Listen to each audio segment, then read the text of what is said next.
best friend. Thank you, Karen.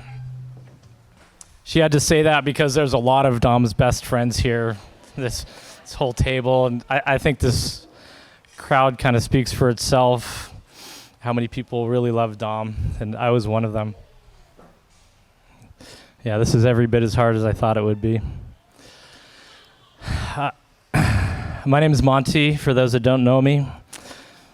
Dom always called me Montague. Every day he'd call me, and if I didn't answer, he'd leave that message, and I still have them all on my phone.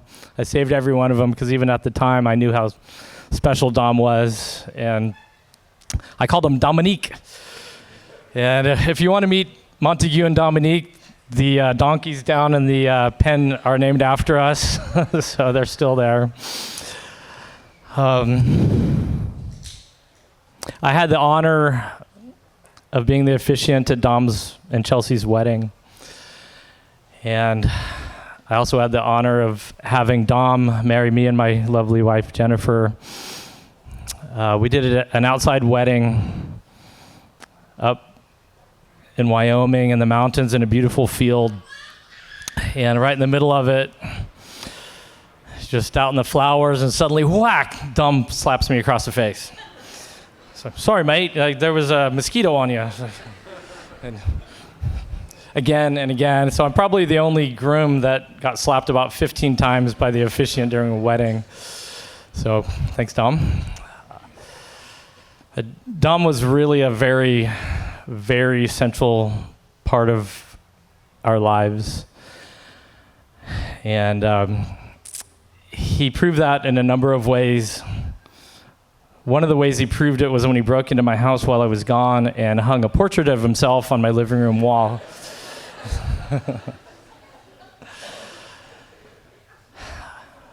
Another way he proved it was he got in again, and I'm going to do some show and tell here.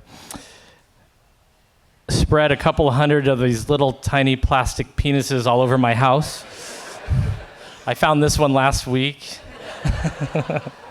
It was in my toothbrush container. So thank you, Dom, for that as well.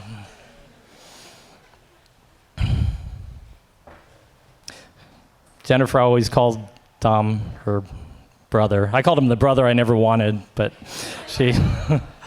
I'm going to continue the show and tell here.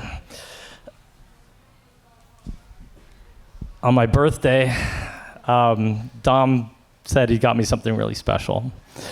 And I thought I'd share it with you all here. So again, this is for my birthday, and he was very excited about this. So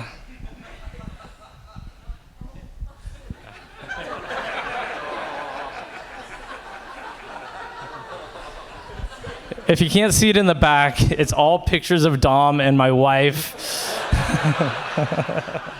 And the hashtag Adorbs sign that they were famous for. So yeah, so Dom was pretty unrelenting in his humor, and I loved every bit of it then, and I continue to love it now. So I could go on and on, stories and jokes. There's a lot of people that I know would like to speak, including Dom's beautiful wife, who will come up here and not speak. I do want one more thing. Dom gave me a lot of things in this life, and one of them is Chelsea, and I really love Chelsea, and she is part of our family. And she lit up Dom's life in a way I'd never seen him. He was so happy with her, and with Lucy, and Anais and Aiden, and the rest of the extended family, which is probably 3 or 4 of the tables here, if you know what I mean. So, Lucy and Anais, you're very brave, and Aiden. So, that's all I've got. I think that, Lucy, are you going to come up and say a few words?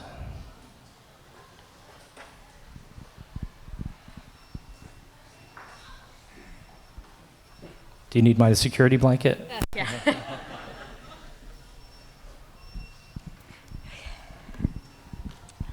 Hi, everyone. Thank you all for coming. I'm Lucy. I'm Dom's oldest daughter. However, most of you probably know that already because of how amazing of a dad he was. Something I've been told so many times since everything happened is how much he strived to be the best dad he could for us. He accomplished this and more. I never thought that at 18 years old, I would be talking at my dad's memorial. I actually never thought I would be talking at his memorial because it's the unimaginable. My heart is broken because not only did I lose my dad, I lost my best friend. He was the person who could calm me down instantly by just giving me a hug and saying, "It's okay, Wiggins," in his little accent. He could make me laugh in any situation. As everyone has probably experienced, he is the funniest person who you will ever meet. He had a mean, sarcastic sense of humor that I was raised to also have, and I guess my new goal in life is to be as funny as he is. There's a quote that my dad and I used to say. It goes like this: "Not all heroes wear capes. Some of them wear aprons, so get your ass in the kitchen and bake me a pie." I'm not sure where he heard it or why he thought it was funny, but it's something that will always remind me of him. But then again, everything will always remind me of him. The ocean, hikes, golf courses, the Bengals, and everyone in this room. That's because my dad will never fail to be a part of everyone and everything. His jokes, his kindness, and his legacy will live on. I would give anything just to have my dad back again. To be a little girl curled up in his arms or going to a daddy-daughter dance at my elementary school. In an alternative universe, my dad would be here to walk me down the aisle. In an alternative universe, my dad would be here to meet my kids. In an alternative universe, my dad would still be here. But this isn't an alternative universe, and my dad isn't here. So this is my promise to my dad. I promise to live each day in a way you would have. I promise to do everything I can each day to make you proud. I promise to keep spreading your kindness, joy, and humor. And I promise to be the person you raised me to be. I love you forever, Dad, and I will forever be your little girl. And here's Anais.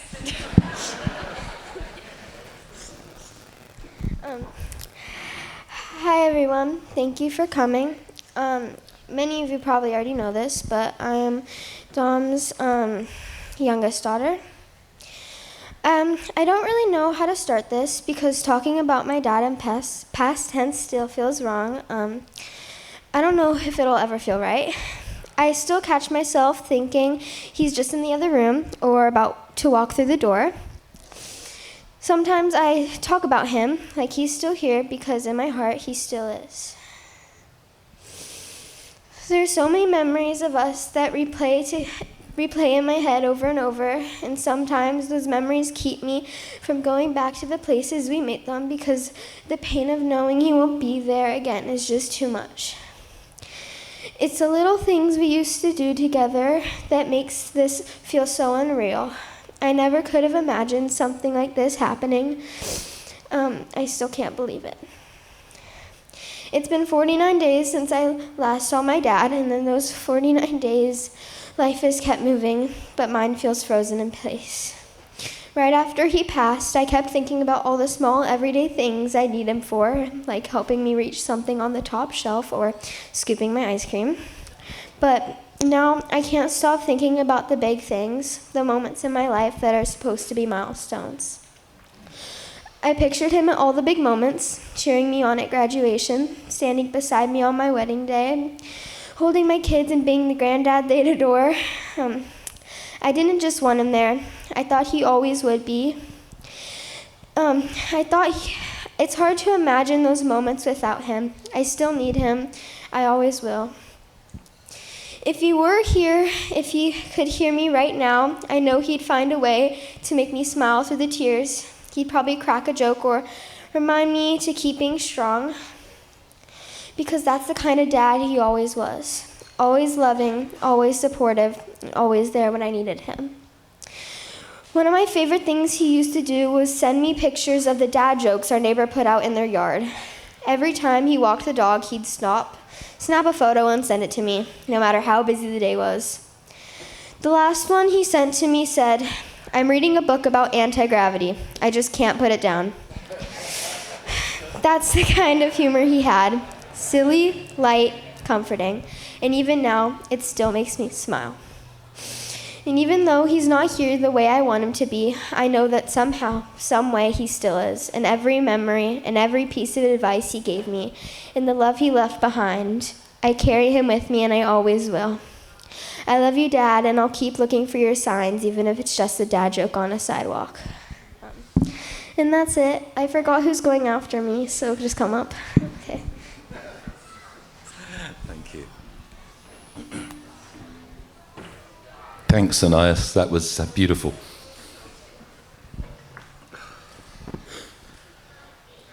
Good afternoon, ladies and gentlemen. I'm Mitch. I'm privileged to be in your company today, and I was privileged to have known Dom, my best friend, our best friend.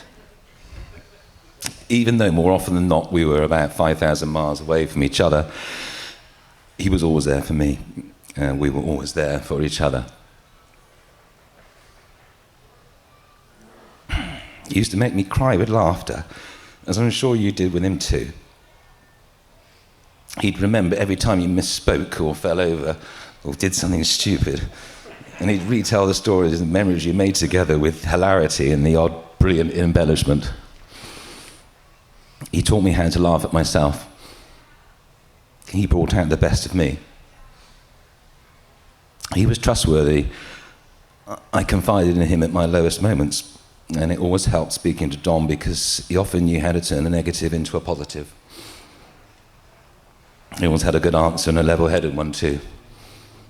Whatever we were conversing about, if he didn't know the answer to something, he'd just say, "I'll ask Monty."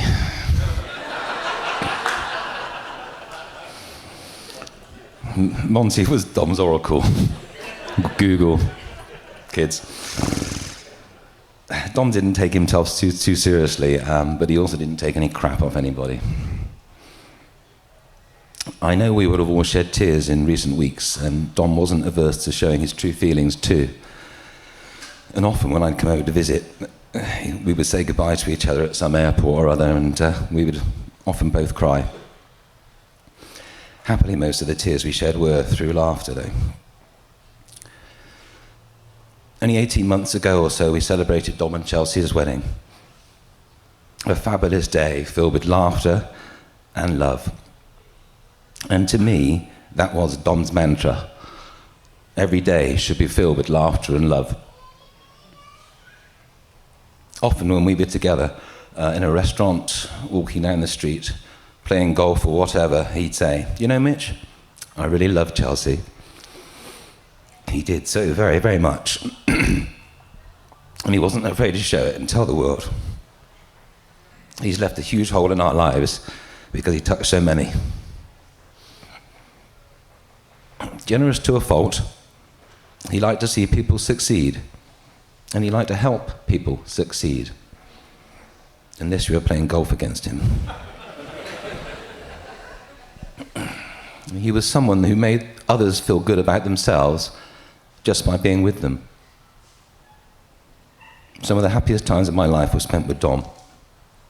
I'm not going to get up here and tell lots of stories about Dom, but we had tons of fun and a little bit of mischief along the way over the last few decades. Dom liked a nickname or two. I think it amused him greatly.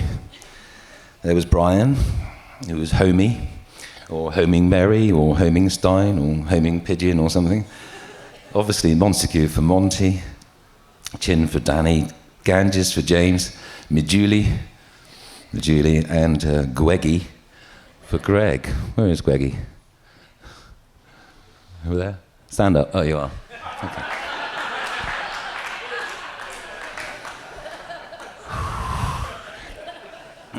Excuse me.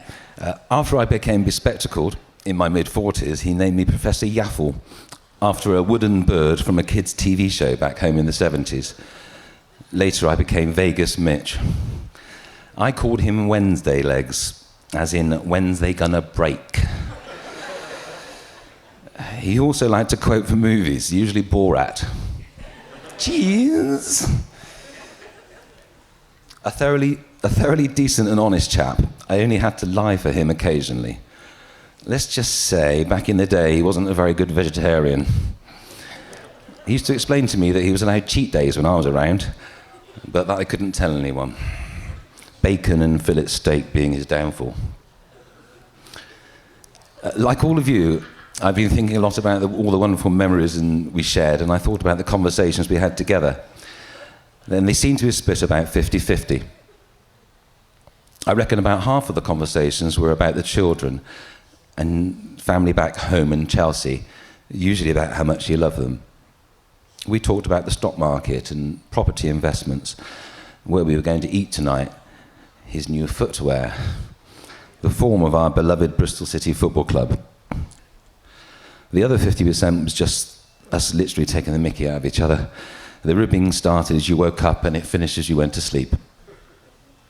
I was massively inspired by him, and I wish I could be more like him. Nobody is perfect, not even our charismatic friend, buddy, mate, Dom. But Dom was amazing. An amazing friend who had an amazing life with an amazing wife. My message is to be more Dom. Cheers. Thank you.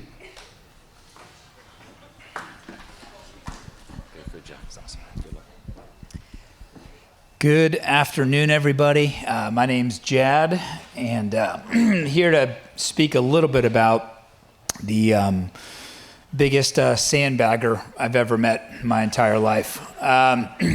Everyone in here has met a sandbagger, and you know the stories. They sit around, they talk about, I just don't feel too good, and I'm a little stressed out. I haven't slept very well. I'm just out of shape, and my knees hurt from all these years of soccer, and then somehow they magically roll off the couch and they go to the city to see half marathon, and they run 1:39. They beat every single one of their friends by half an hour, ones that actually train, and then they sit around scratching their heads thinking, what the hell just happened? And that was Dom. That was Dom. And years ago, before we got all old and achy, we had a bunch of us that would get together on the weekends, and we would play flag football. And I'm looking around here, and there's definitely a few here. Eric and Monty, Gurgler, Trish, and Julie, and of course Dom. And word of advice: you don't got to watch UFC events, and I wouldn't recommend watching the Niners beat up on the Bengals, but if you want to see true carnage, real carnage, Saturday morning, go to your local park and go watch a bunch of mid-agers try to throw around a football. We had every single injury known to man. Achilles and hamstrings and ACLs. I mean, it was absolute anarchy.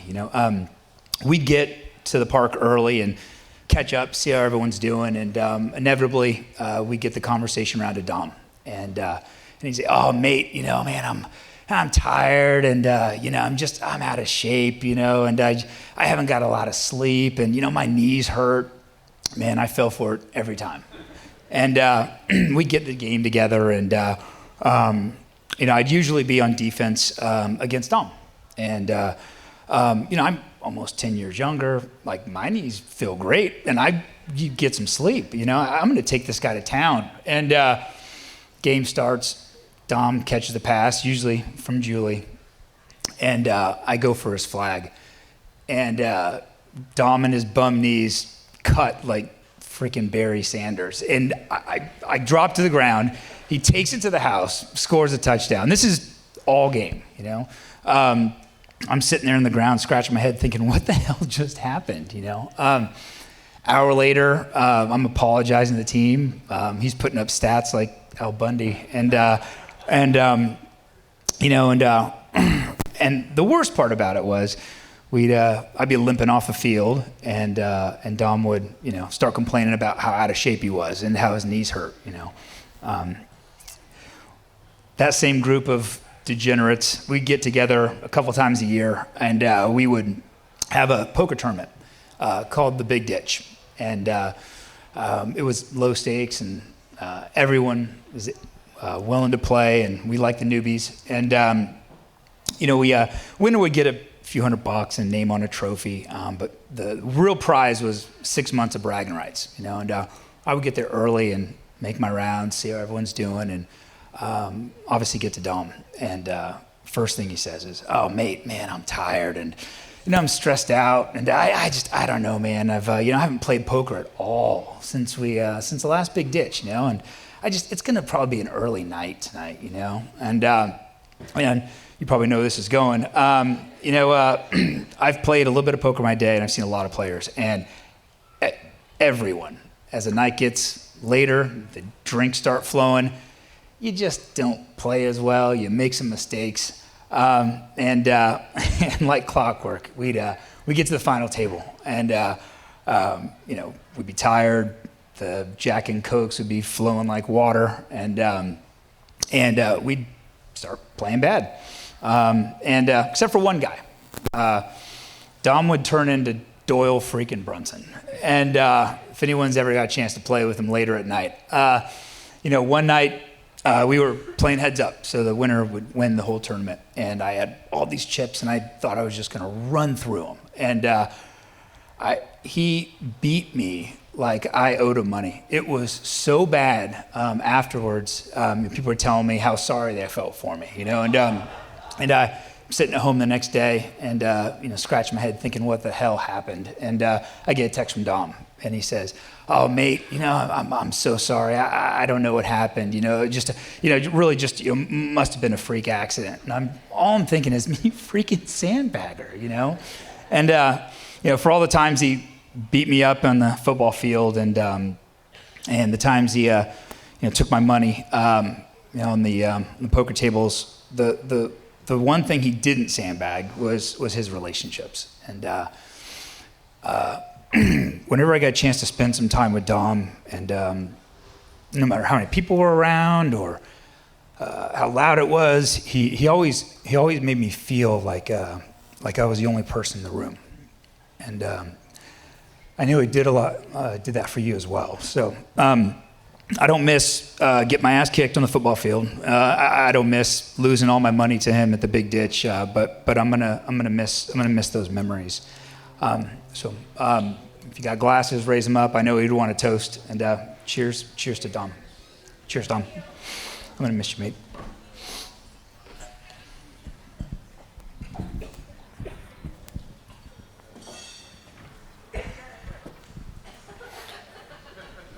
I knew there were going to be a lot of people here today, but wow.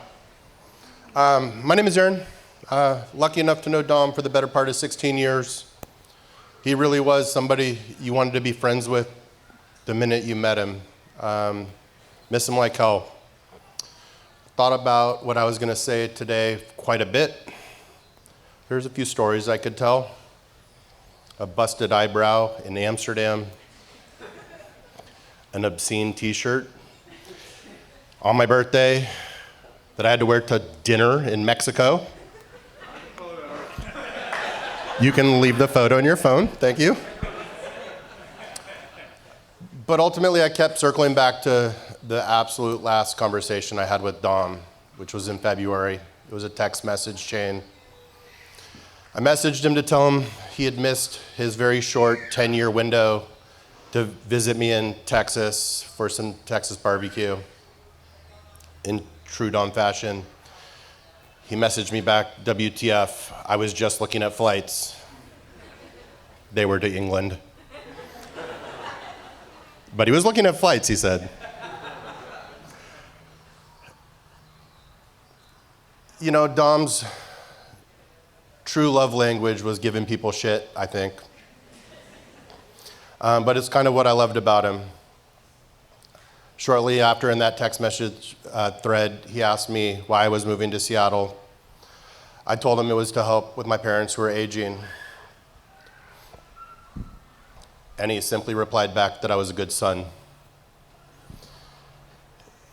Then he asked if my bird, his colloquial term for girlfriend, was coming with me. And I said she was. And he said, attaboy. And that, for me, just sums up who Dom is. He's going to give you a little shit, but he's literally standing in the corner, jumping up and down for you. He has your back implicitly, and there's nothing that, to me, sums up what friendship is more than that. So, Dom, friend, that's what he means to me. The love in this room clearly embodies that. So, cheers to Dom.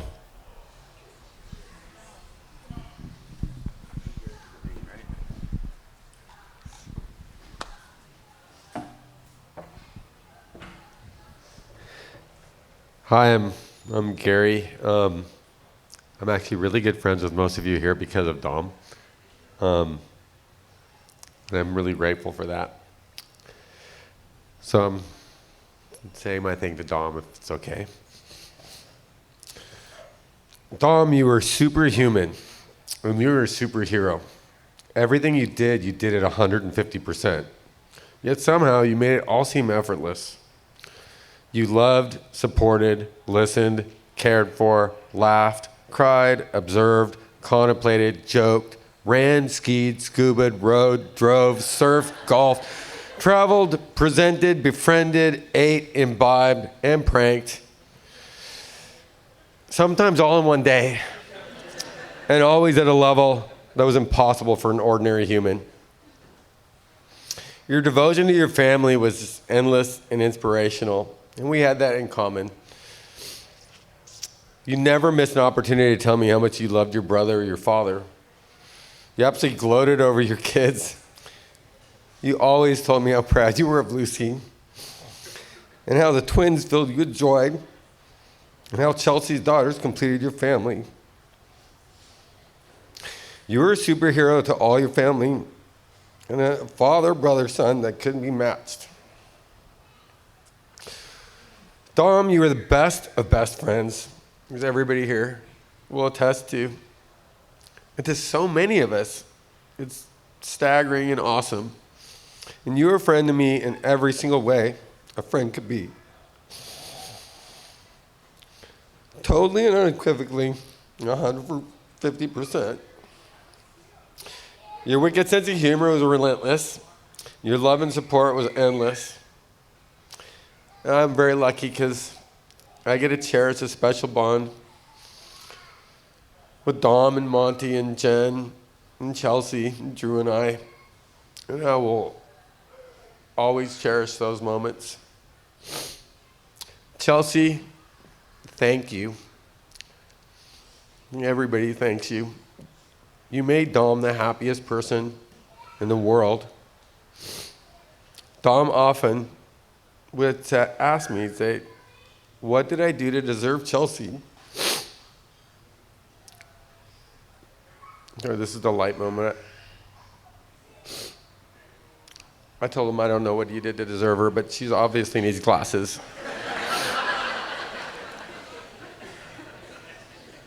We all know Dom deserved the best in life, and that he got. Chelsea, you made Dom's world amazing, unforgettable adventure. I think for that, all of us thank you. Dom, you live life to the fullest, and you'll always be my superhero. And as a superhero, it makes your leaving so much harder to bear. I am so grateful for every single moment I got to spend with you. The words, cheers, mate, will forever bring a smile to my face and warmth to my heart. Okay, Drew said I can't say this, but I'm going to. Monte, so Dom told me that if he ever died, that he was going to haunt your bedroom. Of course,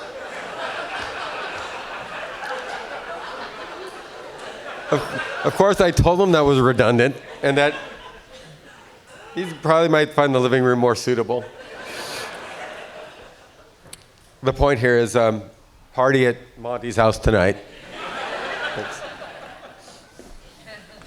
And we have... I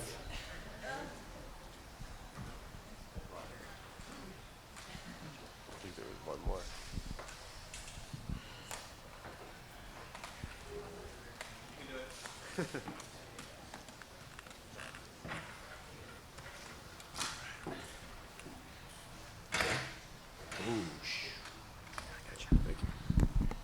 Okay. So just to clear one thing up really quick, if you know what shrub leg is, it's not actually contagious. I just hurt my leg, so I'm good. Yeah, thanks. Okay. So my name's Bryan. Back in 2000, after months of hearing about this really funny English bloke that Danny Sullivan knew about, I finally got to meet Dom Shrubb. So they both picked me up to go to a surf trip to Halama. What I normally do is just pass out in the back of a truck and sleep the whole way there. But as soon as I opened the door with my Superman pillow, Dom ribbed me, made me laugh, and then I laughed the entire hour-and-a-half drive there. And he was just hysterical. He was the funniest guy you'll ever meet. Here's this guy from England who didn't exactly look like your typical surf rat, and he was afflicted by shrub leg, but he somehow ripped at surfing, and from that day on, we traveled the world together. So we surfed all over, chasing waves, chasing fun, and chasing a little mischief as well, and the laughter never stopped.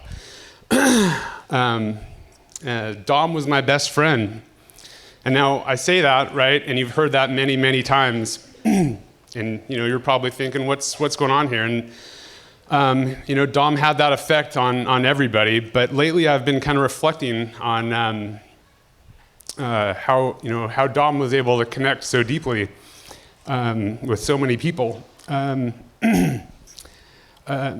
he was impossibly intelligent. He was witty. He was funny. He was kind. As a perfect example of his wittiness. During his 50th birthday party, there was a big roast planned. But somehow Dom got the mic, and in true Dom fashion, it was a reverse roast. So he flipped the script on everybody. Within seconds, he had turned weeks of carefully planned roasting right back on everybody. And it was to the point that, everybody that would come up next, the next roaster, the whole audience was just speaking their last words, thinking he was just going to die next. So anyway, the speakers' faces would just drop out when they were called up next because they just knew it was coming. But, as brilliant as Dom was, I don't think it was his intelligence that really made his friendship strong. I think the secret for Dom was he was there. He was always there. He showed up when it mattered, whatever you put into a relationship with Dom, he would match it, raise it, and give it back to you tenfold. Even when he was giving you a good ribbing, he was there for you. Like that reverse roast, you felt like you were in on the joke. You were a part of it. And he made you feel seen and supported. So Dom really taught a master's class on how to treat other people. So I just wanted to give out a couple thank yous. First to his father, Richard, and his brother, Chris, and all the family from across the pond. Thank you for creating the legend. We really, I loved every minute of being able to be a part of Dom's life. And honestly, he put the fear of God into all of us Yanks about how everybody across the pond was super witty and could just destroy anybody. To his children, Lucy, Anais and Aiden, and his stepchildren, Karina and Emery, thank you for sharing your dad's time. He meant the world to you, and it was just a pleasure to have stolen a little bit of your time and been able to hang out with Dom. To all his other friends and best friends, thank you for the laughs and the love, the surf trips. I know Dom would want us to stay connected, so let's try to do that. To Chelsea, As a protective friend, thank you for being his person. It's been said before, but you were there for him always in the way that he needed it, and you made him the happiest I've ever seen him in his entire life. And thank you for that. And finally to Dom, thanks for being there. Thanks for loving me and always lifting me up. I love you, bud.